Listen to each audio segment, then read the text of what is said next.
quick example is if you just like a post, all that really does is it does ping it a little bit, but it really just sets you up for getting notifications about the post.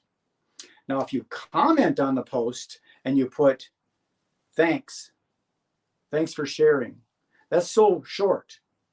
What if you said, hey, Bob, thanks for sharing. I really appreciate you letting us know about these houses that are available in the Wayzata, Minnetonka area. I really appreciate you taking the time to share that. Now it adds words in the comments that the algorithms on all these platforms like, and they'll raise it up there, and there's some substance there instead of nice post and then running off to the next thing.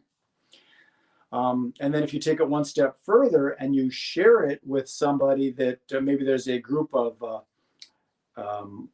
Wayzata, Minnetonka home listings, and you share it in that group, that does even more. That's better. So that's my little lesson on social media.